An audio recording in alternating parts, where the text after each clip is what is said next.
Asia cup میں بھارت کا رویہ پرسنلی طور پر آپ کو کیا سمجھ آیا کہ کیا ہے, کیوں ہے یہ, کیا کیا انہوں نے؟ یہ پرسنلی پوچھا جائے تو کرکٹ کے لیے اچھا نہیں ہے. اگر وہ کرکٹ سے اپنے آپ کو بڑھا دیتے ہیں کہ ہم کرکٹ سے بڑے ہیں تو کرکٹ سے کوئی بڑا نہیں ہے. یہ میری پرسنل کمنٹس ہیں, لیکن اس نے جو چیز کی ہے وہ غلط ہے. ہاتھ نہ ملانے, یہ کون سی مطلب یہ کرکٹ کا کوئی مائنڈ سیٹ ہی نہیں ہے. اگر آپ ہم ہیں اور ہاتھ آپ نہیں ملا رہے ہو تو اسپورٹس مین اسپرٹ ہے ہی نہیں. اور ہم پھر بھی آ رہے ہیں, ہمیں اتنی وہ ہے اسپورٹس مین اسپرٹ کہ ہم اینڈ تک آپ کے پاس آئے اور آپ اس طرح کی چیزیں کرتے ہو. لیکن یہ چیز تو 1-2 سال یا جتنے بھی ٹائم میں چلی جائے گی نا, لیکن آپ لوگوں کی جو عزت ہے وہ کہاں پر ہوگی, اور کرکٹ کی جو عزت ہے وہ کہاں پر ہوگی. آپ کو لگتا ہے کہ اگر کرکٹ کو پولیٹیسائز کیا جائے, اس کے اندر سیاست کو انوالو کیا جائے تو یہ کھیل خراب ہوگا؟ بالکل ہوگا. انہوں نے کیا ہے اور ساری چیزیں انہوں نے کی ہے اور غلط کی ہے. آپ کسی بھی جا کے کسی بھی بڑے پلیئر سے یا بڑے XYZ جتنے بھی لیجنڈز ہیں ان کے اپنے لیجنڈ سے بھی پوچھ لو, ابھی تو وہ کچھ نہیں کہیں گے کیونکہ وہ ادھر رہتے ہیں. لیکن یہ چیز انہوں نے بہت غلط کی ہے اور یہ آؤٹ آف دا وے جا کے کیے, اور اس طرح نہیں کرنی. یہ کرکٹ کی بے عزتی ہے کیونکہ آپ کرکٹ جنٹل مین گیم ہے اور کرکٹ آپ کو بہت ساری چیزیں تہذیب والی سکھاتی ہے. اب جیسے لوگ ساتھ یہ بھی بات کرتے ہیں کہ اگر ہم وراٹ کوہلی کو دیکھیں, اگر وراٹ کوہلی کو ہم نے دیکھا ہے پاکستان انڈیا کے میچز جب بھی ہوئے ہیں تو بڑا ایک ان کا ایک فرینڈلی جیسچر ہوتا تھا, ملتے بھی تھے, گراؤنڈ میں بھی بیٹھے ہوئے بھی ہیں, بات بھی کر رہے ہیں, ڈریسنگ روم میں بھی. تو لوگوں نے بڑی یہ بات کی کہ اگر وہ ہوتے تو ایسی سچویشن شاید نہ ہوتی. یہاں پر جو ہے یہ جو اب یہ جو ٹیم آئی ہے یا جو نئے ینگسٹرز ہیں ان کی جانب سے جو کیا گیا ہے یہ غلط حرکت ہے.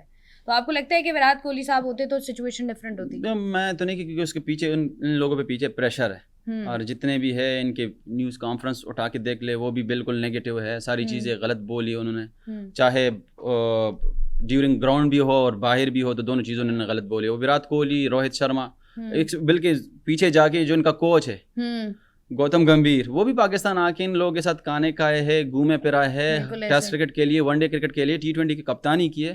اس کے بعد روہت شرما اور وراٹ کوہلی آتا ہے. تو پہلے بھی سارے کرکٹر آپس میں دوست ہیں, بلکہ شاہد بھائی ان کے بڑے انڈین کرکٹروں کے دوست ہے, شعیب بھائی ہے, سارے ہے, شعیب ملک ہے, شعیب اختر ہے. لیکن ابھی جو انہوں نے کیا یہ انہوں نے اپنے ساتھ اچھا نہیں کیا, یا ہمارے ساتھ اچھا یا برا نہیں کیا, یہ کرکٹ کے ساتھ, کیونکہ ہم رہیں گے نہیں رہیں گے, آج ہوں گے کل نہیں ہوں گے, یہ سارے کرکٹر کل نہیں ہوں گے. لیکن انہوں نے جو چیز کی ہے, چاہے اس کی جو پیچھے جو بھی سیاست ہے, وہ سیاستدان پرسوں نہیں ہوں گے, کل نہیں ہوں گے, لیکن ان کا نام تو آئے گا, ان 15 اسکواڈ کا, اور پیچھے جو ان کی مینجمنٹ ہے اے سے لے کے زیڈ تک, ان سب کا نام آئے گا. ایسا ہی ہے, اور جب اس طرح کی چیزیں کی جاتی ہیں تو ڈیفینیٹلی آپ کا نقصان زیادہ ہوتا ہے. اور جس طریقے سے ہٹ درمی دکھائی جاتی ہے, لوگوں کو موسٹلی یہ لگتا ہے کہ ہمارا نقصان ہو رہا ہے, پاکستان کا نقصان ہو رہا ہے, کہیں نہ کہیں عزت جو ہے نا وہ آپ کی ہی نیلام ہوتی ہے.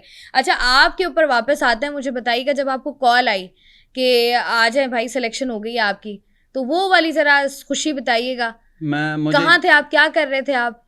اس ٹائم جب مجھے کال آئی تھی میں گھر میں تھا, رات کے 12 بجے تک 29 کالز آئی تھی, جس میں 2-3 سلیکٹرز تھے اور جو ٹریول کرتے ہیں 1-2 بندے ہیں ان کے بھی کالز آئے تھے. لیکن میں جب فجر کی نماز کے لیے اٹھا تو میں نے دیکھا, تو میں نے کہا اب مجھے کیا بولیں گے, اتنے سارے کال آئے.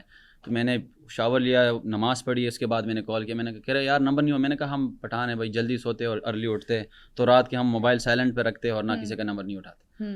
تو پھر کہہ رہے آپ ملتان پہنچو, تو پھر میں ملتان پہنچا ہوں. تو اس کے بعد میٹنگ ہوئی, میٹنگ کے بعد پھر محسن نقوی صاحب کا کال آیا, اسپیشلی جو ہمارا منیجر صاحب ہے انہوں نے کال ٹیکسٹ کیا کہ آپ میرے روم آؤ. تو ادھر سے محسن نقوی صاحب سے بات ہوئی, تو انہوں نے کہا کہ آپ اپنی پرفارمنس کے تھرو پہ آئے ہو, کسی کے تھرو پہ نہیں آئے ہو, اور آپ پاکستان کے لیے کھیل رہے ہو یا نیکسٹ میچ, اور اپنی طرف سے 110% کوشش کرنا. آپ کے جتنے بھی پرفارمنسز ہے, ہم نے آپ کو ایسے سلیکٹ نہیں کیا جس طرح میری ان سے بات ہوئی تھی. ہم نے آپ کو ایسے سلیکٹ نہیں کیا کہ آپ بس گھر میں اور آؤ اور کھیلو, اس طرح نہیں. آپ کی بہت سارے پرفارمنسز ہے, ڈومیسٹک میں بھی انٹرنیشنل میں بھی. انفارچونیٹلی فرسٹ ٹیسٹ میں نہیں تھے, لاسٹ 2 سیریز میں نہیں تھے, لیکن اب جو ہو اب پروف کر لو کہ میں ہوں پاکستان کا. جو ایک مسنگ چیز ہے آپ لے اور پرفارم کرو. تو پھر اللہ نے پھر عزت بھی دی. اور اب ہم جہاں پر بھی ہوتے تو محسن نقوی صاحب کو دعا کرتے ہیں. وہ اس لیے بھی کرتے ہیں کہ میں 1-2 چیزوں میں مس آؤٹ بھی تھا. میں اسپیشلی تھینکس محسن نقوی صاحب اور عاقب جاوید صاحب کا کروں گا.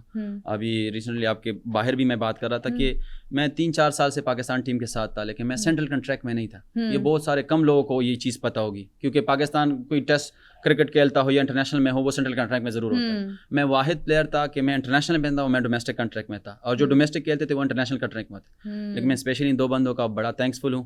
جب یہ آئے ہیں اور میں نے ان سے ریکویسٹ کی تھی جب میں انگلینڈ کے خلاف میچ سیریز ہوا تھا, تو پھر انہوں نے کہا کہ انشاءاللہ کل 11 بجے آپ کا نام ہوگا سینٹرل کانٹریکٹ, آپ ڈونٹ وری اباؤٹ دیٹ. اور کل صبح 11 بجے اسی طرح تھا, تو آپ کو سینٹرل کانٹریکٹ مل گیا آخر کار. تو یہ بتائیے گا جب آپ نے انگلینڈ, جب آپ نے بتایا کہ کال آئی, سلیکشن ہوئی آپ کی, اس کے بعد جب آپ یونیفارم پہن کے گراؤنڈ میں اترے, کیا سوچا آپ نے؟ کیونکہ اکثر لوگ ہیں, ہم سوچتے ہیں, دیکھتے ہیں ابھی سوشل میڈیا پہ کچھ لوگ ہوتے ہیں, وہ کچھ کرکٹرز ہوتے ہیں, کچھ انہوں نے نمبرز لکھے ہوتے ہیں یا کچھ انہوں نے کوئی لائن لکھی ہوتی ہے, پرچی بنا کے جیب میں ڈال لیتے ہیں یا کچھ ایسا کرتے ہیں گراؤنڈ میں آنے سے پہلے. آپ نے کچھ کیا تھا؟ نہیں یا کچھ سوچ ہو آپ کی؟ میں جا کے میری فرسٹ پرائیورٹی ہوتی ہے, چاہے مجھ سے برا ہو اچھا ہو یا کوئی ڈیسیجن لینی. میری ماں کو الف بے کا کرکٹ کا پتہ نہیں ہے, لیکن میں ان سے پہلے جا کے ان کے پاؤں کے ساتھ ہی بیٹھا ہوں اور ان سے دعا لیے, اور میں نے کہا دعا کرنا کہ میں جو پاکستان کی عزت ہے اور ہماری عزت ہے وہ رہے اور ہم پاکستان کے لیے اچھا کریں. تو ادھر سے آیا ہوں اور جیسے ہی وکٹ دیکھی تو علیم ڈار کھڑے تھے وکٹ پہ, تو کہہ رہے ساجد کیا کہتے ہیں اس وکٹ پہ, اگر دوسرا ٹیسٹ بھی اسی وکٹ پہ ہو. تو میں نے کہا میں تو 10 آؤٹ کر لوں گا, تو وہ ہنسنے لگے. تو پھر عاقب بھائی ہے, تو میں نے کہا اگر اس وکٹ پہ میچ ہو تو میں تو آؤٹ کر لوں گا اگر اس طرح کی رف وکٹ مل جائے. تو اس نے کہا اسی وکٹ پہ میچ ہوگا. تو میں تھوڑا نعمان علی بھی ساتھ کے تھے, کہ اسی پہ ہوگا. میں نے کہا کہہ رہے اسی پہ ہوگا. پھر اسی پہ ہوا اور پھر ہم دونوں نے پرفارم بھی کیا اور میچ بھی جیتے.